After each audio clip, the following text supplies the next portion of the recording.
Hi and welcome. I'm trying to learn particle physics, today neutrinos, and after we've downloaded we're going to do stretching, and if you participate in the stretching then it's better at your own risk.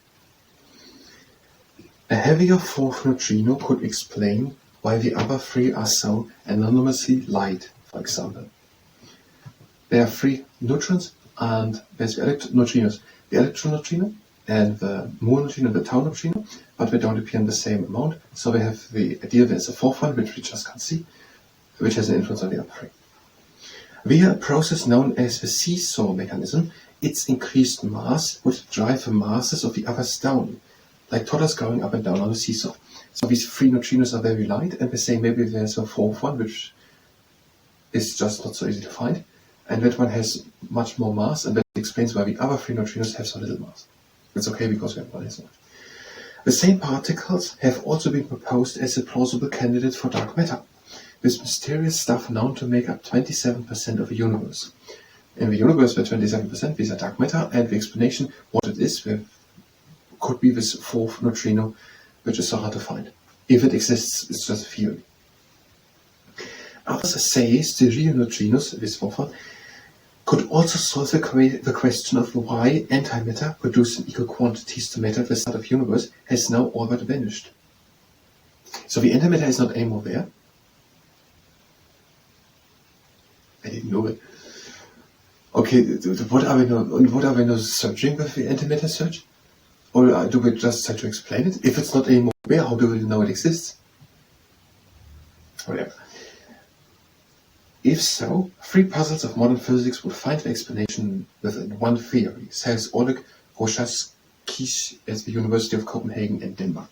So these three riddles. What is this antimatter, which was created equally to all the matter at the beginning of the universe? What is this dark matter, this 27% which is still there? It seems to be an odd number, 27. And why are these fermions so light? Alas, nothing involving neutrinos is ever simple, and if you thought neutrinos were difficult to spot, try the real neutrinos. So these three neutrinos are hard to find. It's hard to find an atom. It's hard to find the neutrinos inside the atom, or the electrons into the atom. I still don't get it. Does not every atom have inside of it, or are these neutrinos inside of the electron? Now they must be, but are they in the same atom? Yeah, we know. Are they in the nucleus? For each experiment suggesting hints of their existence, there's another negating it. The most pathetic is the universe itself, the present-day arrangement of stars and galaxies, and the faint surviving echoes of a Big Bang indicate that there is no fourth neutrino.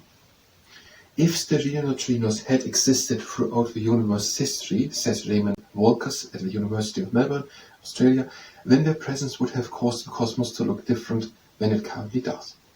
What's more, the reactor anomaly has recently been called into question. Several experiments now underway have put neutrino detectors closer to the nuclear reactors than before, allowing for a more accurate measurement of electron antineutrino disappearance.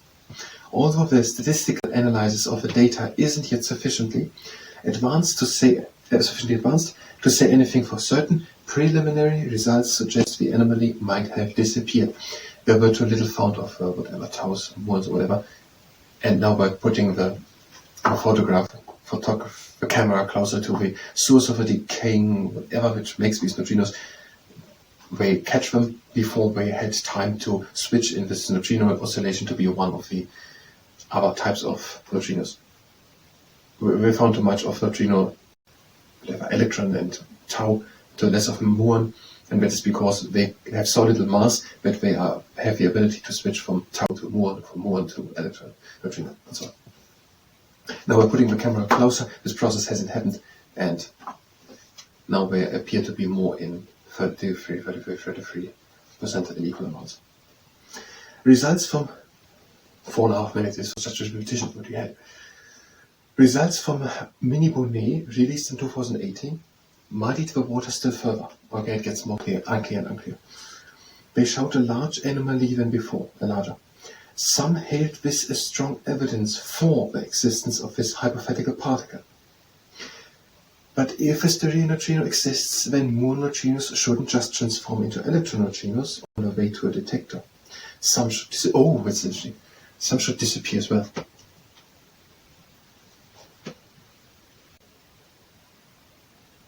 Okay, where are coming these muon neutrinos? And these muon neutrinos are coming from the reactor, or whatever that makes the decaying, whatever the mass, and they're traveling just happily through space. And when the camera tries to make a photo of them, as soon as we reach them, they come with a photo onto the camera. And now if we come closer, there was no time that the muon on the base says, hey, I want to switch, and I'm going to become an electron neutrino. But now the point is, if there is a fourth neutrino, so not just electron, muon, and tau, then this muon, which like to switch to tau or to electron, would sometimes also switch to this fourth one. And because we can't find the fourth one, it would mean that we would see a muon which then disappears. But that does not happen. If there's no muon, the muon switches to become an electron neutrino, and never to become this fourth one, which is so hard to find. That means probably does the fourth one not exist, the whole type not. The muon, if it would exist, there would sometime this muon switch into this fourth one. No, it would not. We said this fourth one is much heavier, and why should it switch in it? The reason why it could do the neutron oscillation is because they have so little mass, and it's why we can switch into the fourth one. The hypothetical fourth one would like see so balance out, but they have so little mass. The fourth hypothetical stereo neutrino has so much mass, so how should it make neutrino oscillation into that one? I don't know, it was just... Yet muon neutrino disappearance has never been seen. During the 15 years that Mini Bonnet was ticking away, whatever, some experiment, I haven't remembered it. Physicists set up a number of small experiments to probe for this disappearance explicitly. Okay, they were scientists and they wanted to find out, is there a muon disappearing to become this fourth one? Because if it never happens, that means probably there is no fourth one, and if it happens, that would mean there is no fourth one, or whatever. But it doesn't happen. One of the biggest is called Minos Plus. Based at Fermilab, Illinois, over the 10 years it and its predecessors have been running, muon neutrinos have steadfastly refused to vanish. 10 years long are we now making this experiments, and never did it happen that the muon switched to this fourth state. Probably there is no fourth state. This places severe limits on what any potential stereo neutrino may look like. This places severe limits on what any potential stereo neutrino may look like, if it even exists. Okay, if there is a stereo neutrino, it is definitely other. It cannot have any shape, form, whatever we think of. It has probably, it's limited, if you understand what I'm saying. And we don't know if it exists. My theorists develop even more exotic ideas about what could be out there. Experimentalists will keep on searching. Okay, we keep on searching. And there are theorists thinking of more ideas to make tests, and we are one doing the tests. Using detectors around the world, such as the Ice Cube Neutrino Observatory, an experiment to measure cosmic neutrinos passing through Earth in Antarctica, they hope to place ever tighter bounds on the disappearance of muon and electron neutrinos, as well as the rate at which one turns into the other. More experiments are planned soon. One is the Deep Underground Neutrino Experiment, or DUNE. Does it go on or not?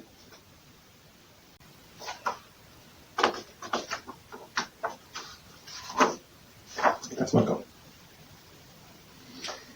Called DUNE, which will fire an intense neutrino beam 1,300 kilometers in a straight line through Earth from Fermilab to the Stanford Underground Research Facility in South Dakota, where 70 kiloton volume of liquid argon will register their presence. Such huge undertaking are worth the money and effort, says Carlo Rubia, a former head of partial physics laboratory CERN. This is one of the areas in which new discoveries are possible, but we don't know from which direction these discoveries will come. So we have to take a very courageous view to find out what's coming next. We will do another, I just said video, we're going to do another one to the neutrinos, and when we try to look for these three things which it would solve if the fourth stereo neutrino would exist for a time. So we'll come back to the neutrino in the next part.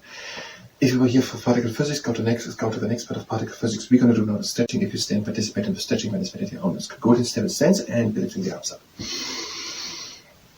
And breathe out, go over to one side. And breathe in.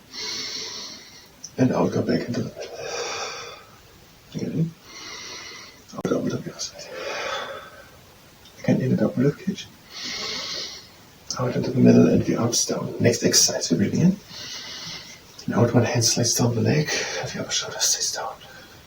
Breathing in. Out, one arm over. Breathe in and out rib cage. Out into the middle.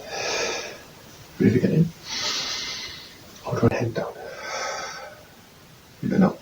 Breathe in the arm. Do that. Breathe in. Breathe out, take the arm up. Breathe in out rib cage. Out the arm down. The feet are staying together. Breathing in, lifting the arms up.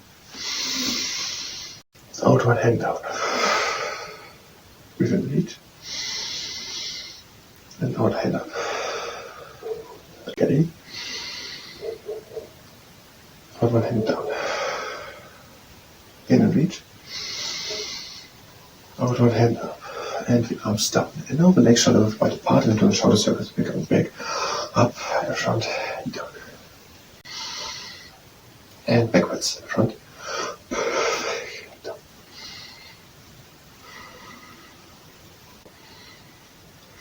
And now breathe in, feel shoulders up. And out, let the fall down. Again in. Out and down. Up time. Out and down. And now, the upper plucker, arms up, and always reach with one hand high up. Pretend to take an apple hanging high on the apple branch, turn a little bit around, and then pretend to pluck it.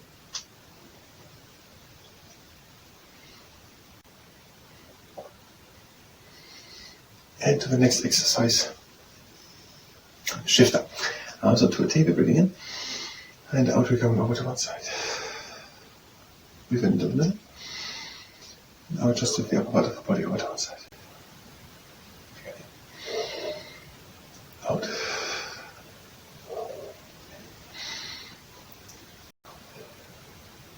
Okay. Out, leaning onto the knees, the buffalo fighting its hangout. We're breathing in. And out with the shoulder in front. In at the shoulder back. Out the shoulder in front. In at the shoulder back. Out the shoulder in front. In and back. Out the other one in front. In the shoulder back. Out into the hanging down. And just breathe in. And out. Again in. And out over to one leg. Breathe in. And out over to the other leg. Breathe in. Out into the middle. Close the feet and keep on hanging down. Breathe in. And out. And again. And out comes slowly around, back up, make it return backwards, shoulder. Now we're going to pause. We toss the body to the outside, we having an alternate space between the heels, we're breathing in with the arms up. And breathe out and sink down, place the elbows against the inside of the knees. Now breathe in and straighten up. And breathe out and come with the back up. Breathe again in. And out and down. Breathe in and straighten up. And out and down again. Again in. And out and down. Now we finish straighten up. Out comes slowly in one straight line upwards. And we're ending with a trunk igniter. Next by the part we're breathing in. And out. Again in.